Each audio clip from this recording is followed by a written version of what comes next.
하나님 말씀 창세기 24장의 말씀입니다. 창세기 24장 10절로부터 14절까지의 말씀.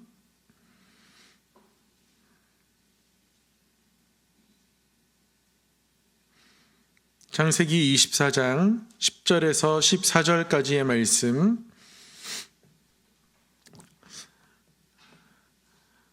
구약성경 31쪽에 있습니다. 한 절씩 교독하겠습니다. 이에 종이 그 주인의 낙타 중 10피를 끌고 떠났는데 곧 그의 주인의 모든 좋은 것을 가지고 떠나 메소포타미아로 가서 나홀의 성에 이르러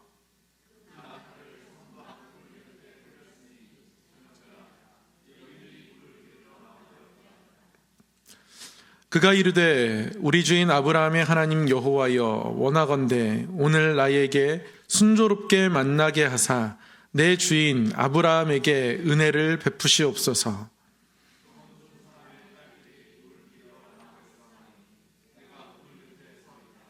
함께요.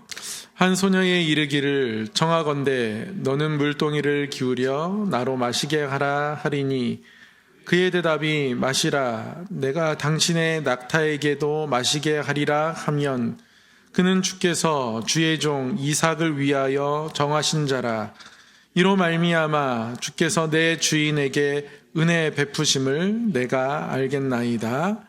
아멘. 오늘도 우리 하나님의 은혜와 사랑이 우리 성도님들의 삶 속에 또 마음 가운데 풍성하게 임하기를 간절히 소망합니다. 오늘 말씀은 아브라함이 자신의 아들 이삭에게 이삭의 아내를 만나게 하기 위해서 한 여인을 택하는 장면입니다. 자신이 신뢰하는 늙은 종을 아브라함은 고향 땅으로 보냅니다. 그래서 그곳에서 한 여인을 아내로 택할 것을 이야기합니다. 종 입장에서 보면 이처럼 부담스러운 일이 있을까 싶습니다. 여러 가지 그냥 일을 시키면 하겠는데요. 정답이 없습니다. 여인을 찾아와야 하는 거예요. 이삭과 결혼한 여인을 아무 조건 없이 무작정 가서 거기서 제대로 찾아와야 하는 겁니다. 이 종이 이 중요한 사명을 가지고 그리고 준비를 잘해서 낙타 중 10피를 선택했고 좋은 것을 많이 실어갔던 것 같습니다. 그러니까 예물을 잘 준비해서 모든 것들은 다 준비되어 있습니다. 잘 준비해서 이제 길을 떠납니다. 근데 이런 게 잘 준비됐다고 해서 다 준비된 게 아니지 않습니까? 혼수가 준비되었다고 해서 집이 준비되어 있다고 해서 아내가 그냥 생기는 것이 아닙니다. 정작 제일 중요한 거는 사람인데요. 이 힘들고 어려운 사명을 감당하기 위해서 이제 아브라함의 며느리감을 이삭의 아내를 찾으러 떠납니다. 그리고 고향 땅 우물가에 도착합니다. 그리고 그 우물가에서 막막한 이 늙은 종이 하나님께 이렇게 기도합니다. 하나님, 한 소녀에게 내가 물을 달라고 할 때에 나에게 물을 줄 뿐 아니라 낙타에게도 물을 마시게 하는 그 여자가 하나님이 바로 예비하신 사람인 줄 알겠습니다. 이런 기도를 하는 거예요. 혹자는 이 창세기 24장의 이 본문을 가리켜서 배우자 기도의 교과서다 이렇게 이야기하기도 합니다. 저도 외부에서 하는 어떤 세미나 가가지고 결혼 예비학교에서 이 본문을 통해서 여러분 배우자를 위해서 구체적으로 기도해야 합니다. 구체적으로 기도해야 하나님께서 예비하신 배우자를 만날 수 있습니다. 이런 이야기를 하는 것을 들은 적이 있습니다. 이 장면을 보면서 우리는 흔히 이런 기도의 공식을 만듭니다. 그런 프레임을 짜요. 기도는 구체적으로 해야 하는 거구나. 구체적으로 해야 기도를 정확히 응답해 주시는구나. 그래서 어떤 사람은 마치 어떤 주문서를 작성하듯이 기도 제목을 작성하고 기도합니다. 하나님, 키는 몇 센치 이상이어야 하고요. 직장은 어디여야 하고요. 성격은 이래야 합니다. 아주 구체적으로 기도합니다.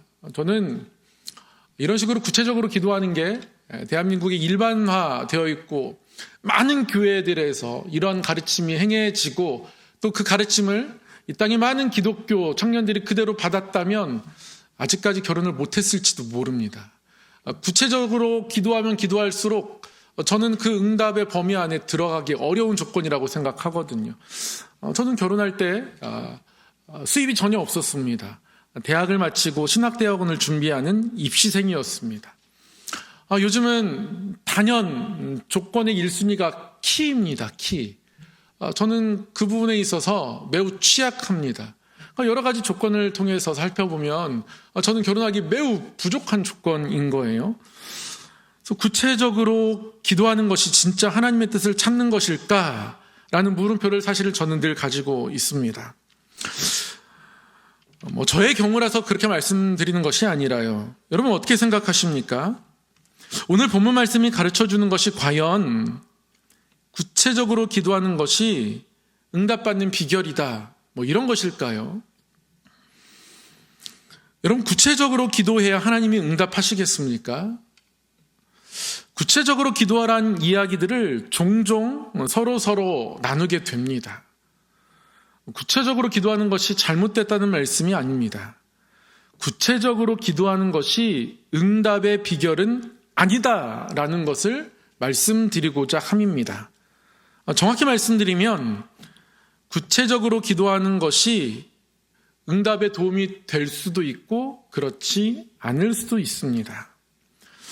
여러분 우리가 구체적으로 기도해야 하는 이유가 우리의 생각과 우리의 뜻이 하나님을 통해서 반드시 이루어져야 한다라는 나 중심에서 출발하는 것이라면 오히려 구체적으로 기도하는 것은 기도의 힘들을 약하게 만들 겁니다. 그러면 하나님은 우리가 구체적으로 이야기하지 않아도 이미 우리의 삶을 다 아시는 하나님이십니다. 예수님도 그렇게 말씀하셨어요. 구하기 전에 너희에게 있어야 할 것들을 너희 하나님 아버지께서 다 아시느니라. 그렇다면 왜 아브라함의 종이 하나님 이런 여인을 만나게 해주십시오. 나에게도 물을 주고 낙타에게도 물을 먹일 수 있는 이런 여인을 만나게 해 주십시오. 왜 이렇게 기도했을까요? 사실 이 늙은 종의 기도의 핵심은 기도의 내용 또는 기도의 내용에서 나타난 어떤 만날 배우자 아니면 며느리감의 조건에 있는 것이 아닙니다. 지금 누구를 의지하고 있느냐가 사실 이 기도의 핵심입니다. 무슨 말씀이냐면 이 늙은 종은요 지금까지 한 번도 와보지 않은 낯선 땅에 와 있습니다. 여기 누가 마중 나올 사람도 없습니다. 아무도 아는 사람이 없고 어디로 가야 할지도 모릅니다. 무작정 왔어요. 그 무작정 와서 아무 의지할 곳 없는 그곳에서 자신의 지혜와 능력으로는 주인의 기준에 합당한 며느리감을 도저히 찾을 수가 없는 겁니다. 그래서 그는 자신의 눈과 판단을 의지하는 것을 내려놓는 겁니다. 내가 내 지혜로 가지고 내 능력을 가지고는 찾지 못하겠습니다. 그러니 하나님이 찾아주십시오. 12절을 보면 이렇게 기도가 시작되죠. 우리 주인, 우리 아브라함의 하나님 여호와여 원하건대 오늘 나에게 순조롭게 만나게 하사. 어떻게 찾고 어떻게 만나야 할지 막막한 가운데 이 막막한 일이 순조롭게 되었으면 좋겠고 하나님이 도우시면 이 막막한 일이 순조롭게 될 수 있다고 생각이 되는 거예요. 이게 이 기도의 핵심입니다. 어떠한 내용을 어떤 조건을 가지고 기도하며 가고 있느냐가 핵심이 아니라요. 이 막막한 상황에서 순조로움을 하나님께로부터 구하고자 하는 마음이 핵심인 겁니다. 그때 하나님께서 그 입술에 그런 고백을 하게 하는 거예요. 처음부터 그 낙타들을 막 끌고 오면서 어떻게 고를까? 그래, 물을 먹일 때 물을 잘 먹여주고 나에게도 주고 낙타에게도 주고 그런 착한 여인을 만나면 되겠다. 그렇게 생각을 하고 온 게 아니라는 말씀입니다.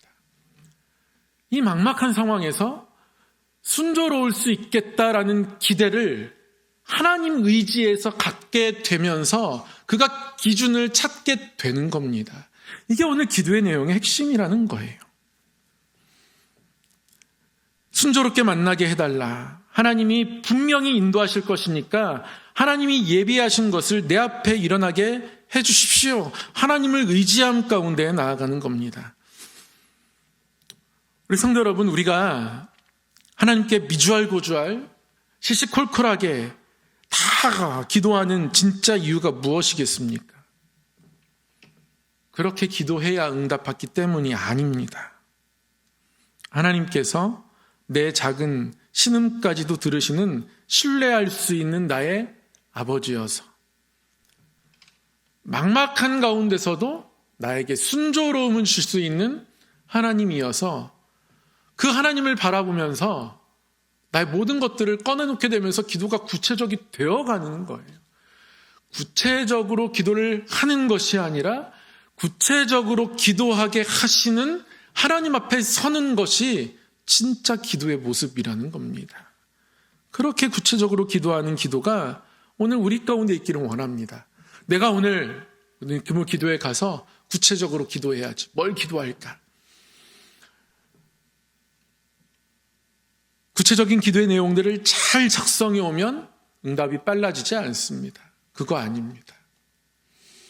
하나님께 기도할 것이 있어서 이것 가지고 내가 이 세상 다른 것에서 답을 찾을 수 없어서 우리 하나님 앞에 나아간다라는 마음들로 기도의 제목을 정리하는 겁니다. 이 모든 일들이 오직 하나님 손에 있어서 그 가운데 하나님만을 바라보며 나아가면서 하나님께서 순조롭게 해주시기를 바라면서 나아갈 때 그때 더 기도가 구체적으로 되어지고 더 하나님 앞에 깊이 기도하게 되는 것이 우리가 하나님 앞에 구해야 할 기도의 모습입니다. 오늘 이 밤에 기도할 때에 이 늙은 종이 하나님 앞에 가졌던 이 마음들로 함께 기도하기를 간절히 축원합니다.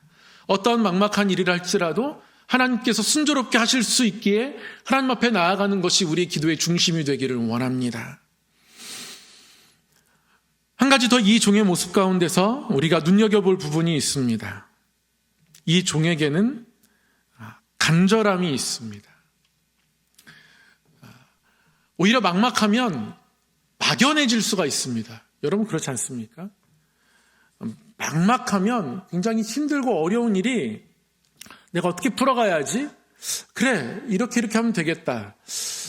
이런 일들은 다른 사람들에게 물어보니까 이렇게 하게 됐을 때 뭔가 윤곽이 짜여지면 그래도 기도할 용기가 거기서 생겨납니다. 기도할 힘들이 얻어집니다. 근데 어떨 때는요, 뭐라고 기도할지 막막할 때가 있어요. 이 막막함이 간절함으로 이어져야 합니다. 때로는 그럴 때가 있는데요. 때로는 그렇지 못할 때도 있습니다. 너무 막막해서 뭐라고 기도할지 몰라서 그냥 멍하게 되는 경우도 있습니다.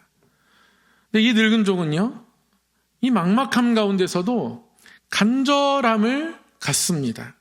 간절함을 가지고 주인이 원하는 주인의 마음에 합한 여인을 꼭 찾고자 합니다. 막막한데도 간절함을 계속 가지고 있어요. 해결책이 보이지 않는데도 그 간절함을 가지고 있습니다. 어쩌면 그 간절함이 있었기 때문에 우리 주인의 아브라함의 기도했던 모습들이 나의 마음과 생각에 떠오르게 되고 다시 나로 하여금 기도하게 만들었을지 모릅니다. 이 늙은 종은 하나님을 찾을 때 내 주인 아브라함이 하나님이라고 부르고 있습니다. 나의 하나님은 아닌데요. 그러나 아브라함의 하나님의 그 모습들을 이 종은 오늘은 내가 해야 할 일에 모든 것들을 책임져 주시고 이루어 주실 하나님으로 바라보고 있습니다. 그의 간절함이 결국에는 하나님 앞에 나아가는 간절함으로 이어졌다는 것이죠. 그렇게 하나님 앞에 기도했을 때의 응답이 너무 좋습니다. 우리가 14절까지만 읽었지만 16절에 보면 그 소녀는 보기에 심히 아름답고 지금까지 남자가 가까이 하지 아니한 처녀더라. 결국 이 늙은 종이 만나게 된 이 여인이 성품도 착할 뿐 아니라 아리따운 여인이었다. 하나님께서 미리 예비한 사람이 있었고 하나님께서 그 간절함을 모든 것을 하나님께 맡기고 나아갈 때 하나님께서 더 우리의 모든 것을 아시는 하나님, 구하기 전에 이미 알고 계신 하나님께서 가장 좋은 것으로 주셨다. 이렇게 말씀이 그 응답, 그 결론을 기록하고 있습니다. 그럼 오늘 말씀의 제목이 주의 은혜 베푸심입니다. 아브라함의 종이 리브가를 만날 수 있었던 결정적인 이유는 그가 기도를 잘해서가 아니었습니다. 그가 구체적인 기도의 제목들을 잘 가지고 있어서가 아니었습니다. 내 주인 아브라함에게 은혜를 베푸시옵소서. 하나님 여기서 나로 순적하게 만나게 해주시옵소서. 주인을 향한 충성심이 있었고 또 간절함이 있었고 결국에는 이 막막한 상황에서도 하나님이 은혜 베푸시면 순조로움이 있을 수 있다는 생각들이 그의 안에서 아주 간절한 그 마음 가운데서 하나님 앞에 더 구체적으로 뭔가 기도할 수 있는 토대가 된 것이죠. 사랑하는 성도 여러분, 우리 삶에는 늘 막막한 문제를 만나는 경우들이 있습니다. 그때 우리는 막연해지게 됩니다. 내 생각대로 내 계획대로 되지 않아서 답답할 때도 있습니다. 그럴 때 우리가 해야 할 것은 무엇입니까? 기도의 대상이신 하나님을 더욱 신뢰하는 것입니다. 하나님이 나의 주인이십니다. 하나님 내 상황을 가장 잘 아십니다. 하나님 나의 작은 신음에도 응답하시는 하나님이심을 믿습니다. 그럼 입술로 고백해 가기 시작하면 삶이 바뀌어집니다. 그렇게 하나님 앞에 하나님을 깊이 신뢰하며 나아가면 주권자 되신 하나님께서 저와 여러분의 기도를 들으시고 분명히 하나님의 때에 하나님의 방법으로 가장 선한 길을 열어주실 것입니다. 뒤를 돌아보면서 삶을 보면 늘 하나님께서 가장 좋은 것으로 신실하게 응답해 주셨습니다. 오늘 기도할 때에 우리의 가정, 일터, 또 자녀들 여러 가지 기도의 제목들을 하나님 앞에 맡겨드리며 기도할 때 다시 한번 우리가 하나님 앞에서 하나님 막막함 가운데서도 순조로움을 주실 하나님이심을 다시 한번 기억하고 그 하나님께 집중하며 하나님 앞에 기도하길 원합니다. 사랑의 하나님 아버지, 오늘도 우리 하나님 앞에 나와 기도하게 하심을 감사합니다. 어떤 삶의 자리에서도 우리의 삶의 모든 것들을 구하기 전에 이미 다 아시는 하나님이신 줄 믿습니다. 그리고 우리의 삶을 사랑으로 인도하실 하나님이심을 믿습니다. 그래서 더욱 하나님 앞에 간절함으로 그리고 더욱더 우리의 삶의 모든 것들을 자세히 하나님께 고백하며 기도하는 우리의 삶 되게 하여 주시옵소서. 이 밤에 기도한 모든 기도의 제목들 들으신 줄 믿습니다. 하나님 아버지, 눈물을 닦아주시고 힘을 더하여 주시고 소망을 주셔서 하나님의 응답을 향해 나아가는 걸음이 힘겹지 않게 하시고 또 하나님의 응답의 날에 하나님 앞에 감사하며 찬양의 열매로 올려드리는 우리 모든 성함의 성도들 되게 하여 주옵소서. 감사드리며 예수님 이름으로 기도드립니다. 아멘.